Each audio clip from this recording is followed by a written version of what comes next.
Posted, April 22, 2019, 10:31 a.m. The opinions expressed by columnists are their own and do not represent the views of townhall.com.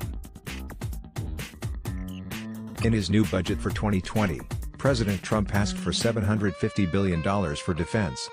Remember the days when the Cold War ended and, the peace dividend, we could go back to maximizing GDP? We need the $750 billion, according to the administration, to counter the threats posed primarily by the Chinese, but also by the Russians, which is puzzling. Russia, when it is not colluding with the president to subvert our democracy / utterly confounding the Washington Post and the New York Times and the rest of the mainstream Trump resistance media, pick one, has, it would seem, devolved into a second-rate power. It was never as strong as we thought it was, certainly not at the end of the Cold War. It is now said to be only a gas station run by alcoholics and mobsters. Not so China. The days of making cheap party favor paper umbrellas have long passed.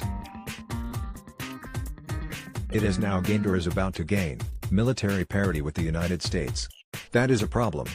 But it's not the only problem caused by China. Through its One Belt and One Road initiative, China is hoping to saddle countries with debt and make them beholden to China.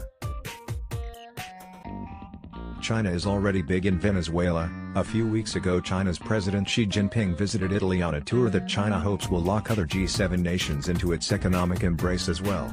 That is just what Russia has done with Germany, made it dependent on Russian natural gas piped in under the Baltic Sea to northern Germany through the 700-mile Nord Stream 2 pipeline.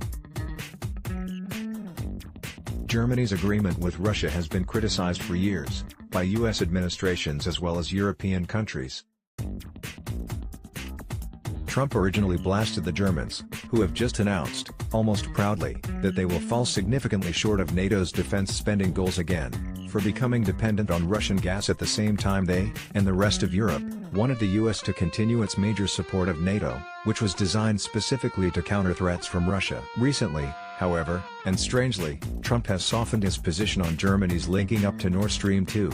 China presents a similar danger with its One Belt, One Road policy, but China does the alcoholic Russian gas station, mobster attendants one better, much better, with its selling of technology, likely stolen from the US, to various countries.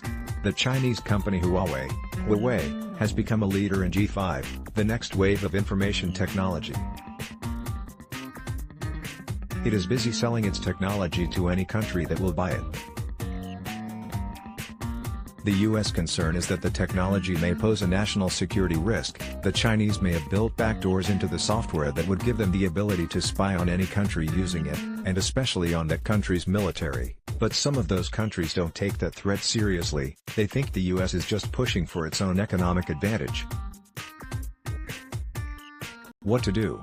Or more precisely, what to do in a democracy, and one that worships GDP. What would happen if we simply pulled up the trade drawbridge and let the Chinese dump their products into the China Sea? This is what would happen. The multitudinous purveyors of cheap plastic goods from China, and, yes, other stuff as well, would have a cow.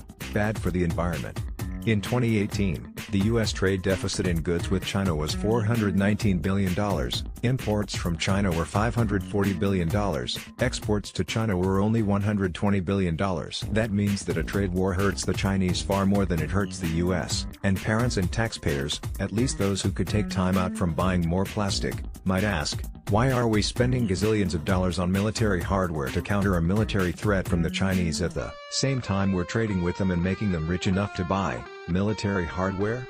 We didn't make the Russians rich during the Cold War, partly, of course, because the Cold War generation of Russians, also alcoholic gas station attendants, but without the gas, didn't make anything we wanted, not even cheap party favor paper umbrellas.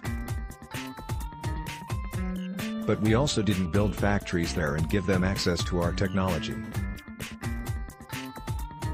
Which is to say, during the Cold War we took the Russian threat seriously. Now we seem ambivalent about the Chinese.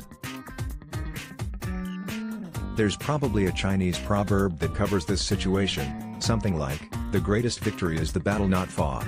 Or maybe country that worships GDP will get deserved punishment. Daniel Oliver is chairman